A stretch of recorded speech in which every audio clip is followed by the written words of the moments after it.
Hello and welcome.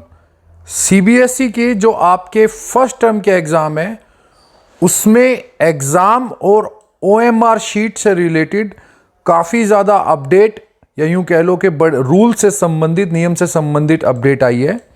इसको बहुत आसान और सरल भाषा में या इजी लैंग्वेज में मैं आपको समझा रहा हूँ। इसमें बहुत ज़्यादा इम्पोर्टेंट इंस्ट्रक्शंस या रूल्स बताए गए हैं, इसलिए आप इसको बहुत ध्यान से समझना और कोई ऐसी गलती मत कर देना जिसके कारण आपका ओएमआर शीट चेक ना हो पाए या उसमें कोई गलती हो जाए। तो इसलिए मैं आपको बहुत इजी लैंग्वेज में समझा रहा हूँ। इससे संबंधित बहुत अच्छे नोट्स भी जो इजी लैंग्वेज में बनाए गए हैं वो भी मैं आपको दूंगा। तो जल्दी से स्टार्ट करते हैं आज का वीडियो टॉपिक। मैं हूँ विक्रांत, आप देख रहे हैं पॉलिटिकल साइंस 90+ मार्क्स।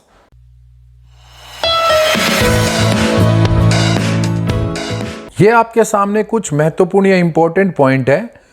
जो सबसे ज़्यादा कंफ्यूजन आ रही है स्टूडेंट्स को वो ये है कि ओएमआर शीट पर आपका नाम, रोल नंबर वगैरह वगैरह वो आप लिखोगे कि नहीं, आपको जो ओएमआर शीट मिलेगी उसमें आपकी सारी डिटेल्स पहले से लिखित या रिटन या यूं कह लो प्रिंट होगी।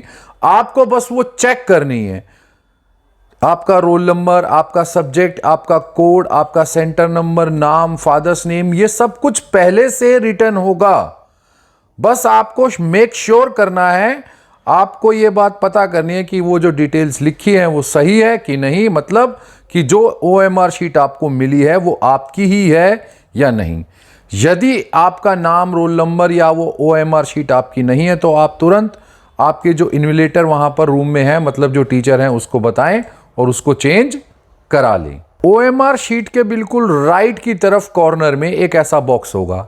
बेसिकली जब आपके पास क्वेश्चन पेपर आता है तो आपने देखा होगा उसमें सीरियल नंबर्स लिखे होते हैं, उसमें 2 स्लैश भी होते हैं ऐसे करके, जो इनको ऑब्लिक बोलते हैं। ये बिल्कुल आपको इसी तरह से राइट कॉर्नर पर मिलेंगे। टॉप में आपको उसमें स्लैश भी मिलेंगे या यूं कह लो ये ऑब्लिक भी मिलेंगे।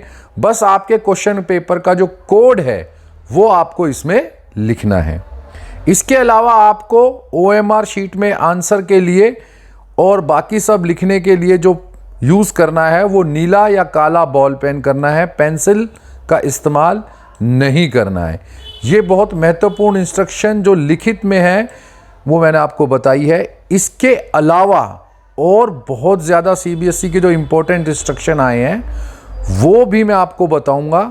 और जो जनरल इंस्ट्रक्शंस है वो ऐसे ही इजी लैंग्वेज में पीडीएफ फाइल बनाकर, उसका लिंक मैंने डिस्क्रिप्शन में डाल दिया है, आपको ऐसे ही रिटर्न में जनरल इंस्ट्रक्शन मिल जाएगी।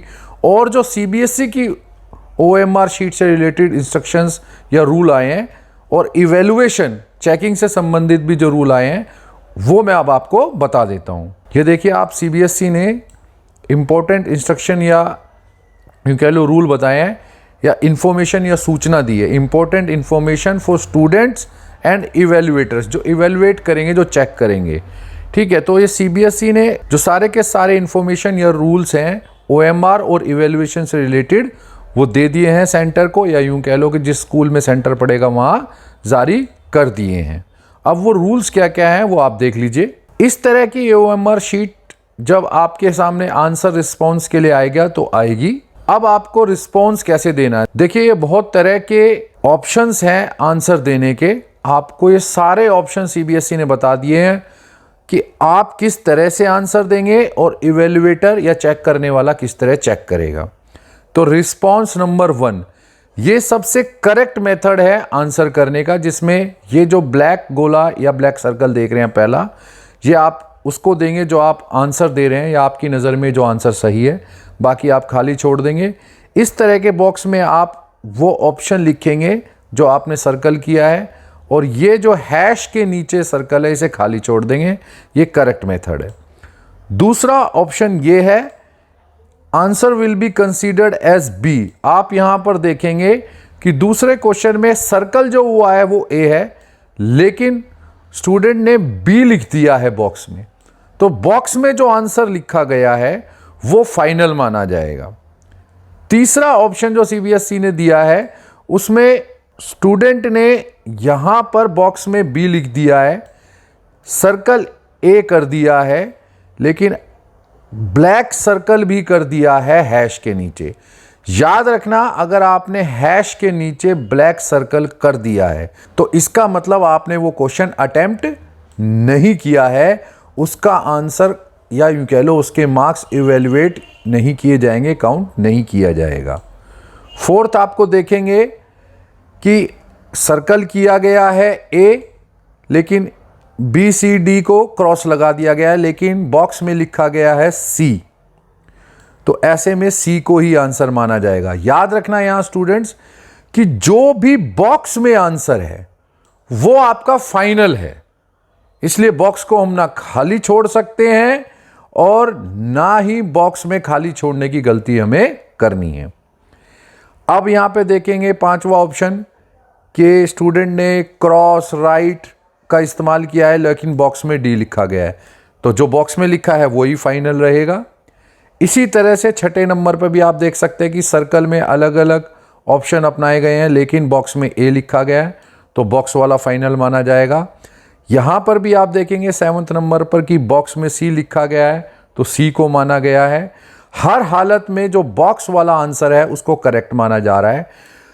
हाँ, यहां पर यह बात एक इंपॉर्टेंट है, याद रखना कि बॉक्स का आंसर फाइनल है, ये बात हमें पता चल गई।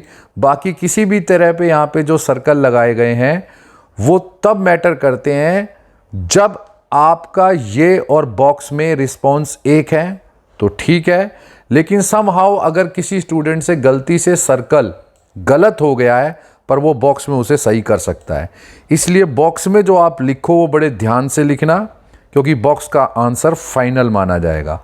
और ये जो हैश के नीचे सर्कल्स देख रहे हो आप, ये आप तभी यूज करना जब आपको पता हो कि आपने वो आंसर अटेम्प्ट नहीं करना है।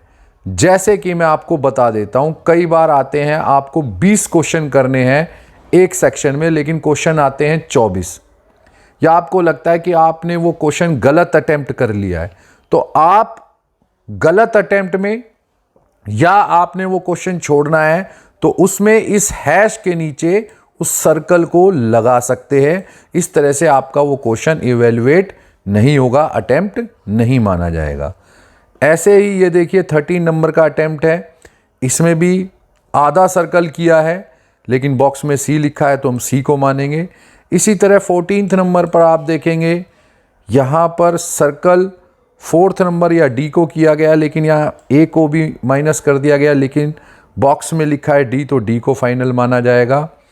और इस तरह से अगर आप इसको देखेंगे कि 16th नंबर पर, तो उसमें आप देखेंगे बॉक्स में बी लिखा है लेकिन चारों ऑप्शन खाली छोड़ दिए गए हैं, ऐसे में भी बी को ही फाइनल आंसर माना जाएगा। तो अब हम आते हैं 17th नंबर पे। अगर आप इसमें देखोगे तो देखोगे कि सारे चीज़ें ब्लैंक है, सारी की सारी चीज़ें ब्लैंक है। जो चारों ऑप्शंस आपको दिए गए हैं वो भी ब्लैंक छोड़ दिए गए हैं, खाली छोड़ दिए गए हैं। इसके अलावा जो बॉक्स है वो भी खाली है, और जो अनअटेम्प्ट के लिए सर्कल दे रखा था वो भी खाली है, जो हैश के नीचे सर्कल है वो भी खाली है। मतलब जैसा पेपर से आया था वैसा ही आपने छोड़ दिया। ऐसे में ये जो रिस्पॉन्स है ये अंडर यूएफएम आएगा। यूएफएम का मतलब है अनफेयर मार्किंग। जो भी इवेल्युएटर होगा वो आपके जो सीबीएसई से सुपरिटेंडेंट आए होंगे उनको बताएगा। हालांकि जो भी क्वेश्चन यूएफएम मतलब अनफेयर मार्किंग में आता है उसको 0 ही काउंट किया जाता है, मतलब उसके मार्क्स नहीं दिए जाते हैं। और 18वें नंबर पर अगर आप देखेंगे तो ये चारों ऑप्शंस खाली छोड़ दिए गए हैं, बॉक्स में कुछ नहीं लिखा गया है, लेकिन हैश के नीचे जो ये सर्कल है इसे डार्क कर दिया गया है, इसका मतलब वो क्वेश्चन अनअटेम्प्टेड माना जाएगा। तो फाइनल कंक्लूजन जो निकल कर आपके सामने आ रहा है वो ये है कि आपका फाइनल आंसर बॉक्स में लिखा गया है वो होगा, और इसको अगर आपने सर्कल कर दिया, हैश के नीचे वाला जो सर्कल है ये कर दिया, तो आपका वो क्वेश्चन अनअटेम्प्टेड माना जाएगा या वो इवेल्युएट नहीं होगा, उसके मार्क्स नहीं मिलेंगे। आगे सूचना ये है कि it may be noted for students के लिए बहुत ज़रूरी है कि इस तरह के रिस्पॉन्स ना दिए जाए। करेक्ट मेथड यही है कि आप इस तरह से सर्कल करें। तो आपको बेस्ट विशेस भी दी गई है सीबीएसई की तरफ से, मैं भी आपको बेस्ट विशेस देता हूं। और MCQ या यूं कह लो ऑब्जेक्टिव क्वेश्चन फर्स्ट टर्म के जो पॉलिटिकल साइंस के हैं ऑल चैप्टर्स के जल्दी ही चैनल पर अपलोड हो जाएंगे। उसके लिए आप सब्सक्राइब कर लीजिएगा और हमारे साथ कनेक्ट रहिएगा। बहुत जल्दी ही मैं सारे चैप्टर के MCQ जो आपके कार्टून बेस, पैराग्राफ बेस जितने भी क्वेश्चन है ऑब्जेक्टिव में वो भी मैं आपको प्रोवाइड कराऊंगा। तो आप हमारे चैनल पे ज़रूर जुड़े रहिएगा। अभी भी अगर आपको कोई डाउट इवैल्यूएशन या OMR शीट से रिलेटेड रह गया है तो आप ज़रूर कमेंट करके मुझे पूछ सकते हैं। जल्दी मिलेंगे अगली वीडियो में। मैं हूं विक्रांत, आप देख रहे हैं पॉलिटिकल साइंस 90+ मार्क्स।